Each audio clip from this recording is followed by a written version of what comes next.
Hey guys, welcome back to my channel. Hope you guys enjoyed my previous video, and today I've got another one. I'm with Lusika and Level, and we're going to talk about something that all of us have been through, or you're going through it, or you're going to go through it, which is adulting, guys. So I'm going to get into it and start this conversation off, guys. For me, the hardest thing is happiness. I feel like we're constantly chasing happiness when you're adulting. You think, oh my gosh, if I just get this money, if I just buy this car, get this house, get these clothes, I'll just be happy if I just get that job. So we're constantly chasing all of these things, and we're not living in the moment, and you're not so happy. I honestly feel like the happiest we are is like when you party with your friends and you're drinking, because at that moment you're living in the moment. You've forgotten about everything else, and tomorrow you think about it. We're not encouraging alcoholism. Definitely not.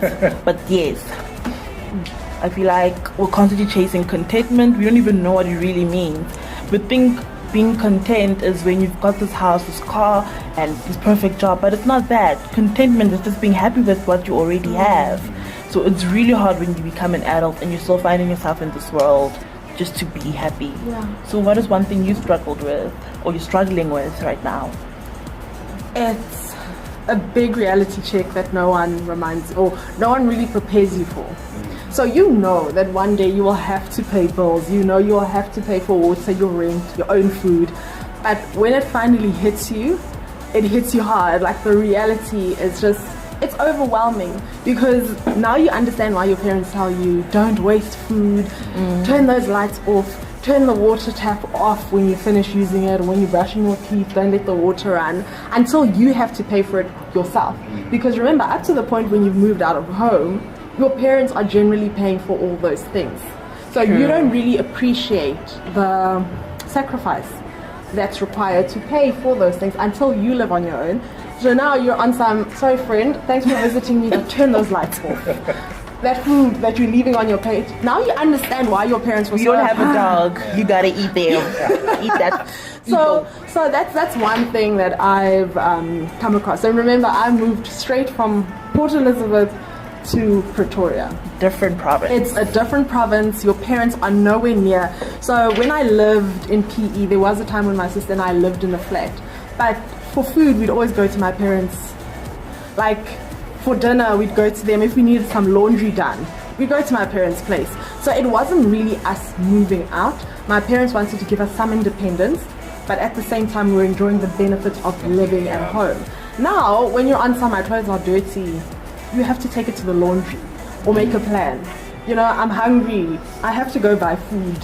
You have to actually cook. You have to use electricity to cook and pay for that electricity. So for me, it's a big, I have to do this by myself. But I think there is an element of excitement in that process, but we can get into that later. Yeah. So for now, we're just talking about the bad, and then we'll get into the good parts. Is it good? I'm joking. No, the most definitely is. The most definitely is. What's been on my adulting end, for you? Like, I feel like self-fulfillment, like you said. You go through planning adulting in your head. Like, you know, from a young age, I'm going to finish school, I'm going to land that great paying job, buy that car, buy that house. And then, like Lucy was saying, reality sinks in, and you're just like, damn it, it's not that way. a bit closer. I feel like you're talking softly. Don't worry, don't hear me. I hope so. No, they will hear me. They will hear me. So his voice projects. It's just one of those things. You know, being content, like you're saying with yourself, which somehow it becomes very hard, and extends to the whole looking around you, comparing yourself to other people. And let me say this, né? We always have a discussion around this, like off camera. Yeah. When I not fight, but no, for me it's because you can't hide it. It's just there. Like your peers are just in front of you. You know, you're with them all the time, and you're just there. And you're like, why is it not happening to me? So I understand when people say, like, do not compare yourself. I'm a big believer in not when it's in your face. How do you ignore it? In your face, how is it in your face? It's hard to see that you think about this person like you've literally done the exact same thing. You went to the same primary school, the same high school, maybe the same varsity. Like, you've done the same things, and then this person is doing well and you're not. Doing well according to who and according to what standards? Doing well according to who? In your own mind or society? So we need to kind of break it down. Is it an internal competitive spirit that I've got, or is it a competitive spirit that the world puts on me? What's making us so, oh my gosh, they're my age, but they've got a house in a freaking, well, give me a Lonnie area, guys. Like Summer Strand, Standing Hill. So what imposes that? It's the world. Let's start. Thank it's you. the world, because I mean, you see it. It's in your face. It's on TV. This is how it should be, and all of that. So it then becomes internalized. Like that's how it should be. Okay. So it's external factors that you internalize. Yeah. I kind of don't. Maybe I'm weird, but I do not believe in comparing yourself to other people. I understand. I'm not downplaying the struggle of, oh my goodness, we both come from this university, or we both studied this, and this person's progressing, and it appears as if I'm not. But I was always taught that you stay in your own lane, you measure yourself against yourself.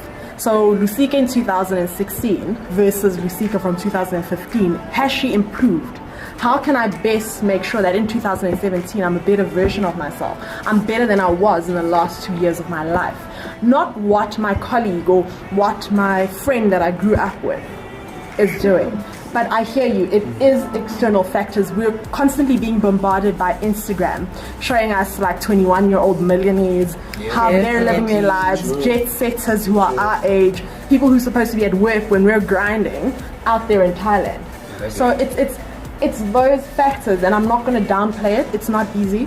Maybe I'm weird, but I don't let other people's journeys intimidate me. I don't think anyone else should. Yeah, definitely, but it's hard. It's easier said than done. Yeah. It is. Another thing for me that's also just been hard in adulting is relationships, and not necessarily like a boyfriend or girlfriend, but it is hard, like dating.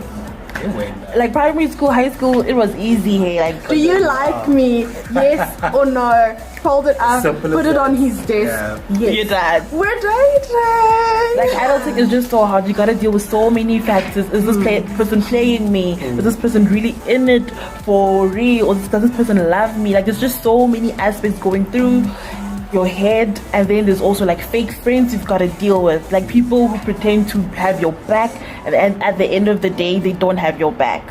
And then you've got to deal with losing friends. Making friends is also so hard. Like once I feel like once you just grow, like making friends is so hard. My like, circle is so small. Your circle is tiny, and then I you feel can't like afford need to make lose it one small. more. But you I feel like you need to make it tiny.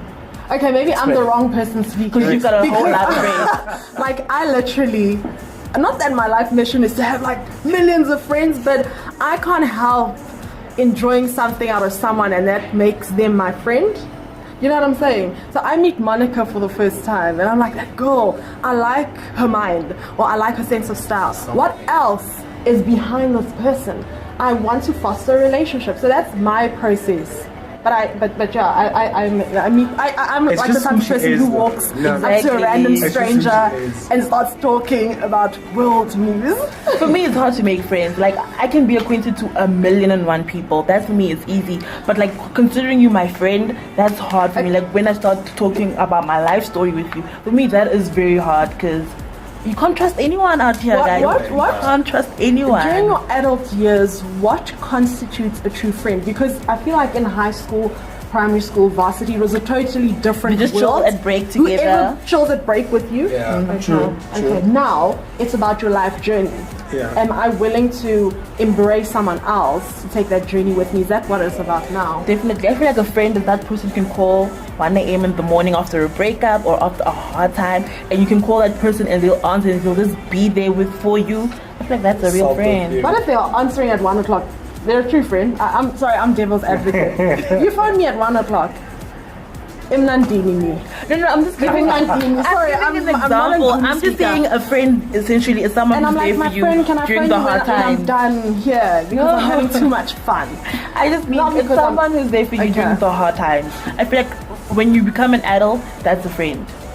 Someone who just isn't there when your life is popping and everything is going good. No, that I agree with. That Like if you're there for me when it ain't going good, then that's a friend. That's definitely a friend. you also need to be friends with someone you're totally comfortable with. True.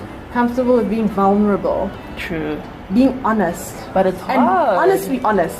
Not just like, oh yeah, this happened. No, like telling this person things about yourself that you're scared to admit to yourself. That's I feel like hard. that is a friend, and it's very difficult. That is so hard. That's why my circle is so small, because I mean, you don't find them anymore. You don't. And you sit there and you ask yourself, do I have the time to actually, foster and start this relationship with a certain someone? Because I mean, it's years that you build such trust. Definitely. And you can lose those years like this as Just well. like that. Yeah, You just can like lose that. those years like it was nothing. Yeah. Nothing. But enough with the bad stuff. Let's talk about the good stuff about being an Okay, adult. tell us. You start. You start. I'm still looking for the good part. Yeah, let's just see you start. What's it? For me, honestly, guys, it's the freedom. Freedom is a good thing, and sometimes we see it as a burden when you just start becoming an adult, guys. But like, the world is your oyster. Like, you can do anything, you can become anything if you just put your mind to it, and you can explore so many things, guys. Like, I was talking about if you go in, you can do anything. So yeah, for me, it's the freedom that comes with being an adult. Like, for me, like, my parents were super strict, guys. Like, even now I still live at home and I'm almost 24. Girl, you're revealing your age. I know.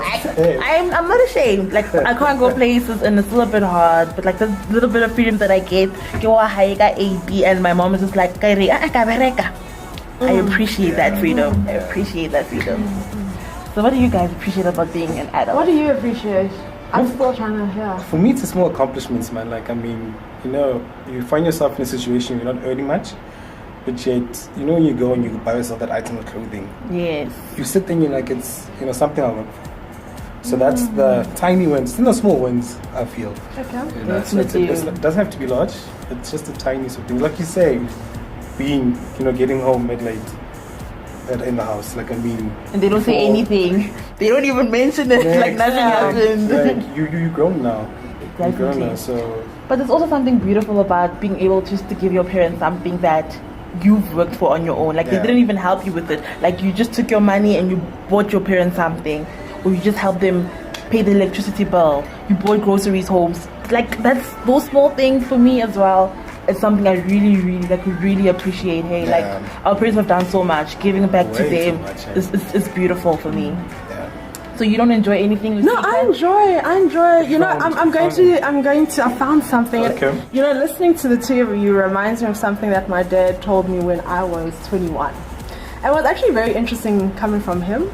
But he said you only have 10 years to be in your 20s. Enjoy them. And because he's my dad, he's like, but responsibly. Don't do drugs.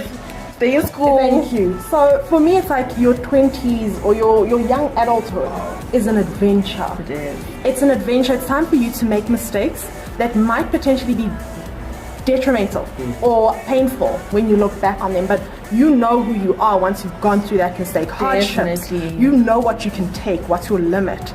You know the lowest, and I feel like emotionally your 20s is like the lowest. Yeah. Emotionally, not that Not from all the 21 time. to not all the time, Yeah. but there will be moments in your 20s where you wake up 1 o'clock in the morning, you're like, my life is a mess. Save me. Like I Jesus, come. If You you're know, coming, you come. pray your deepest prayer at that moment because it just feels like everything is so bad. It's falling apart. And it's falling apart, and then you wake up and you're like, it's fine because I'm alive, and this could potentially happen, and something else that's better could happen, and then or someone comes into your life, a friend or whoever, and they make everything so much better. For me, it's the positive. I believe in positivity. Yes, you'll have your down moments, but your 20s is such an adventure. You do things that you've never done, that you could never do in your teens, childhood, and that you could also never do in your 30s and 40s. And I feel when you're in your 20s, you're kind of allowed to get away with certain stupid things. It's your time to make mistakes and learn from those mistakes, because that will determine what type of adult you will be. So it's an adventure. And it's an adventure. It's a storybook. Write your story. And I feel like we're so blessed to be actually experiencing our 20s and to be adulting. Like, some people died before they could even reach 20 or 90. Like, I'm even thinking about Nkosi Johnson, and like some other famous people, kids who died young, and even kids we know personally who died young. I remember I lost a friend in high school. Like, literally when we finished writing our matric exams, she went out to party and she never made it back home. Oh my goodness. She never made it back home, and we're so blessed to be actually experiencing our 20s. It's hard, guys. It really sucks sometimes, but there will be your low moments, but you'll have your high moments as well. And like Lucika said, this is your time to make mistakes. Don't rush into serious relationships if you're not ready for them. Like, don't rush into them. Enjoy and trust life. your instincts as well. Yes. If your feelings, and that was my problem as well, especially when I was a teenager and early 20s. Guys, I'm old. That's why I'm saying early 20s. I'm quarter to 30.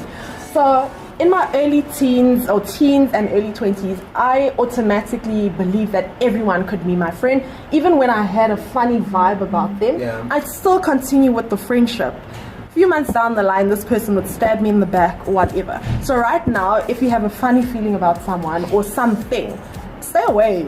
Don't be scared to cut them. Cut them. I ain't got time to wasting. Nope. We're just trying to entertain Nope. people. No. No. Just having a million friends. No. No, It's not worth it. This is not Facebook. It's like, it's real life. I dropped something, that's fine. Because we drop. We're about to drop. I flew. Okay. Sorry. And it's a really nice ring that I like. Sorry, cut this. It's okay. Yeah. But yes, I think like we gave good points. I don't think there's anything else to add, guys. So we're gonna end this video here. Thank you for watching. Please don't forget to like, subscribe. Yes.